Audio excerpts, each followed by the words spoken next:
Assalamualaikum dan salam sejahtera. Saya Syahria Rashida binti Syahrani bersama rakan saya yang bernama Nama saya Nordania binti Muhammad Afendi. Kami akan berkongsikan sedikit tentang tajuk yang kami dapat, iaitu pembentukan dan peningkatan kualiti guru di Malaysia. Saya mulakan dengan pengenalan. Guru merupakan pinggang utama dalam bidang pendidikan. Guru juga adalah asas dan perintis kepada kurikulum yang telah digariskan oleh Kementerian Pendidikan Malaysia, iaitu KPM. Menurut Kamus Dewan 2015, pendidikan boleh diartikan sebagai perihal ataupun perbuatan mendidik, iaitu proses penyampaian ilmu, pengetahuan dan kemahiran dari segi satu generasi ke generasi yang lain. Guru juga penyampai ilmu kepada pelajar secara formal mengikut tahap demi tahap, daripada prasekolah, sekolah rendah, sekolah menengah dan alam institusi pengajian tinggi sama ada awam ataupun swasta.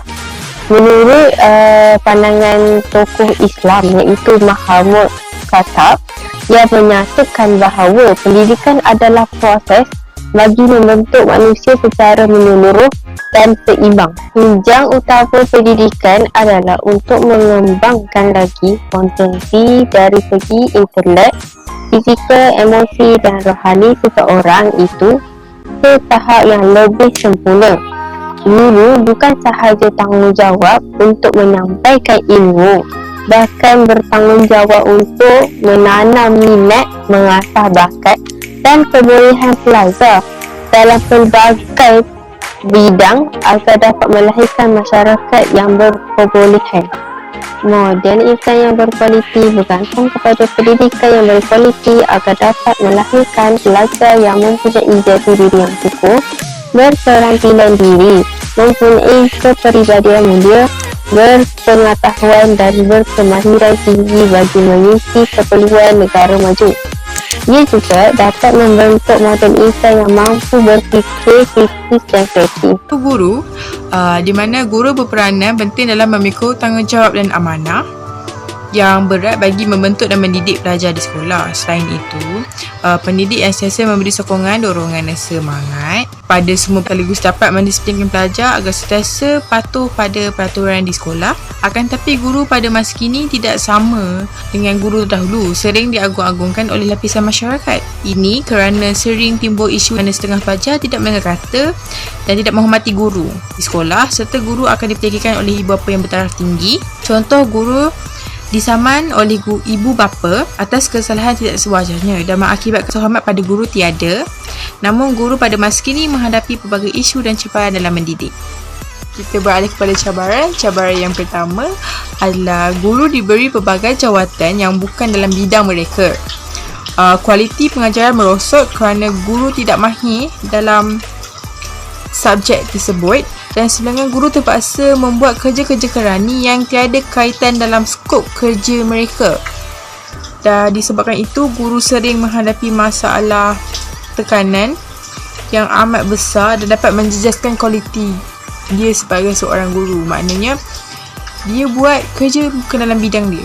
Maknanya dia buat kerja-kerja yang lain. Contoh, dia guru bahasa Melayu, tiba-tiba dia beralih kepada guru bahasa ke matematik.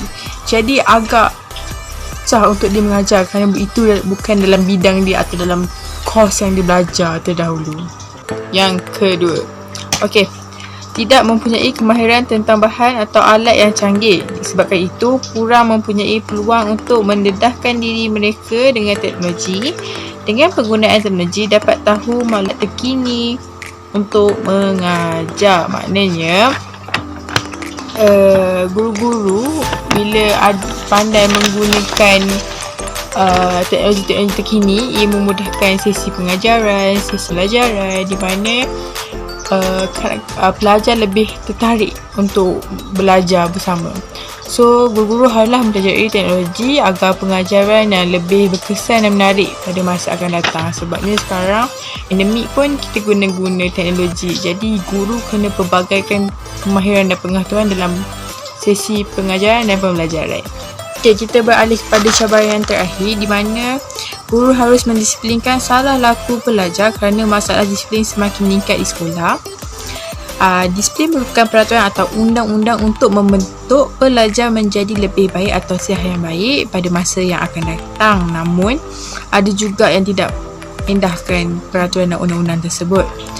Antara gejala-gejala dia adalah putus sekolah, melawan guru, bergaduh dan sebagainya di sekolah. Seterusnya adalah langkah-langkah mencegah cabaran guru. Langkah yang pertama adalah pihak sekolah seharusnya mengurangkan lagi beban para guru dengan mengalihkan atau menambah pekerja untuk kerja-kerja perkeranian atau jawatan daripada guru-guru. Dengan ini, ia membolehkan guru menggunakan masa yang lebih banyak untuk menyediakan bahan pembelajaran dan pengajaran yang berkesan untuk pelajar. Selain itu, guru juga dapat mempunyai masa dan ruang yang mencukupi untuk mengurangkan rasa tekanan dalam pekerjaan. Dengan ini, kualiti pengajaran seseorang guru dapat ditingkatkan, maka penguasaan seseorang pelajar dalam sesuatu subjek juga dapat ditingkatkan.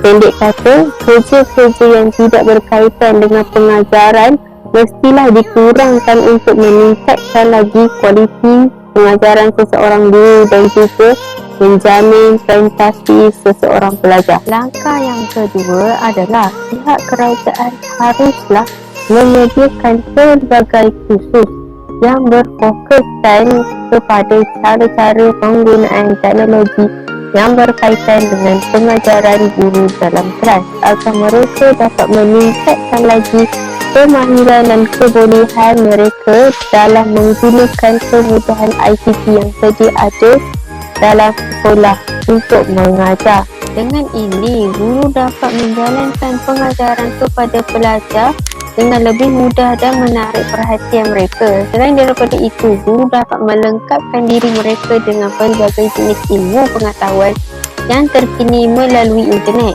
Ia juga dapat membantu guru dalam meningkatkan kualiti pengajaran mereka semasa di dalam kelas. Pelajar juga dapat didedahkan kepada isu-isu dan maklumat yang terkini melalui pengajaran daripada guru. Secara logiknya, kursus-kursus tentang teknologi yang diperkenakan dalam bidang pendidikan ini perlulah diberi kepada setiap guru agar dapat hasilkan pengajaran yang berkesan. Langkah yang terakhir adalah pihak sekolah perlulah mewujudkan undang-undang atau peraturan-peraturan yang sistematik di sekolah. Peraturan-peraturan ini harus merangkumi dendaan bagi setiap kes disiplin atau kes jenayah. Kes yang serius seperti kes jenayah hendaklah dilakukan kepada pihak polis. Dengan itu, pihak polis boleh mengadakan kempen anti jenayah, anti dadah untuk mendedahkan kepada pelajar tentang kesan-kesan melanggar disiplin. Selain daripada itu, pihak polis juga boleh membuat pemeriksaan mengejut di sekolah untuk memastikan pelajar tidak melakukan hal-hal yang melanggar peraturan seperti mengedar dadah, merokok, mengambil pil khayal dan konten sekolah. Ibu bapa juga harus bekerjasama dengan guru-guru supaya dapat menyelesaikan masalah seseorang pelajar yang mempunyai masalah disiplin. Sebagai contohnya, ibu bapa perlu menerima teguran daripada guru dengan sikap yang terbuka dan positif. Pertama, semua pihak perlulah bersama-sama termasuklah ibu bapa dan komiti sebagai semangat terpenting dalam membentuk pribadi pelajar. Kerjasama yang mantap antara guru, ibu bapa dan komuniti sedikit sebanyak dapat membantu guru dalam menghadapi cabaran-cabaran tersebut. Peranan yang kedua, bapa perlu mendisiplinkan anak-anak daripada kecil untuk memupuk kelakuan yang baik dalam diri mereka agar patuh dan taat dan menghormati tanpa mengira usia tua atau muda. Anak-anak akan terbiasa dengan menghormati jika diterapkan. Jadi, sebagai contoh, sifat menghormati sekali dayakan perkara yang baik. Maknanya orang lain tengok orang lain boleh mencontohi kebaikan tersebut. Dan yang ketiga, ibu bapa menjadi modal yang baik kerana mereka akan ikut kelakuan daripada ibu bapa mereka. Oleh itu, ibu bapa perlu menunjukkan contoh yang baik agar kanak-kanak boleh menunjukkan kepada orang-orang lain. Maknanya dia buat satu perbuatan tu sudah belajar di rumah. Maknanya tak perlu lagi diajar bila mereka keluar rumah, mereka dah tahu apa yang perlu mereka buat. Seperti contoh macam tolong guru mengangkat buku ke bilik guru, tolong kawan dan sebagainya. Dari situ dia dah belajar menjayakan perkara yang baik. Maknanya orang lain tengok, orang lain boleh mencontohi kebaikan tersebut. Peranan keempat, Wawasan 2020 mengadakan kempen meningkatkan kesedaran dalam lapisan semua masyarakat bagi melahirkan seorang model insan yang berkualiti dan cemerlang. Mereka adalah tunjang negara dan merangkumi kesemua aspek. Peranan yang terakhir, kita mestilah melahirkan model insan yang berkualiti kerana mereka lah akan mengharumkan negara dan mengamalkan sifat yang terpuji. Maknanya bila mereka keluar negara, mereka membawa nama negara dan membanggakan negara kita ke mata dunia. Kesan peranan ibu bapa dan komuniti falsafah pendidikan negara adalah yang pertama, dapat meluaskan potensi dan kebolehan seseorang pelajar secara bersepadu serta bertujuan melahirkan insan yang seimbang seperti kepercayaan kepada Tuhan dan pegangan agama masing-masing sama ada dari segi jasmani, rohani, emosi dan intelek. Falsafah pendidikan negara ini juga dapat melahirkan rakyat Malaysia yang mempunyai ilmu pengetahuan, berakhlak mulia, bertanggungjawab dan berkeupayaan mencapai kesejahteraan diri serta memberi sumbangan kepada kerohanian yang meliputi keluarga, masyarakat dan negara. Falsafah pendidikan negara ini berperanan sebagai tunjang utama kepada semua dasar yang telah dilaksanakan atau bakal dilaksanakan. Selain itu, ibu bapa dan komuniti setempat juga memainkan peranan yang sangat penting kerana mereka merupakan penyumbang utama kejayaan para pelajar yang selaras dengan falsafah. Kesan yang kedua ialah peranan ibu bapa dalam memberi didikan agama dan moral yang sempurna serta mencukupi sejak mereka kecil, kerana anak-anak itu ibarat sehelai kain putih yang terbentang luas, maka ibu bapa lah yang diberi tanggungjawab untuk mencorakkan warna pada kain putih tersebut. Pendidikan agama dan moral dapat membendung segala keburukan yang akan berlaku dalam diri anak-anak dengan mengajar anak-anak membezakan antara perkara yang baik dan perkara yang buruk supaya mereka tidak tersalah langkah dalam kehidupan. Melalui didikan agama dan moral yang sempurna, ia dapat mendorong anak-anak memperolehi kejayaan yang cemerlang dalam pembelajaran dan kehidupan. Peranan komuniti setempat yang melibatkan pihak kerajaan yang memberi peruntukan kepada pihak sekolah sehingga menyebabkan pihak sekolah boleh mengadakan program kecemerlangan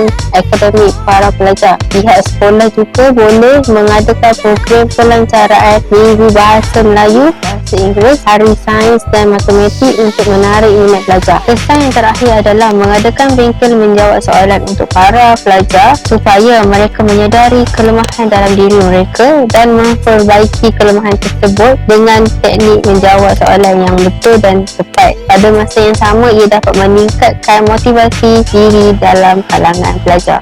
Okey, sampailah sudah kita pada penutup. Akhir kata, pendidikan amat penting bagi semua umur. Dan guru sangatlah penting kerana wadah menyampaikan ilmu, membentukkan seorang pelajar yang baik.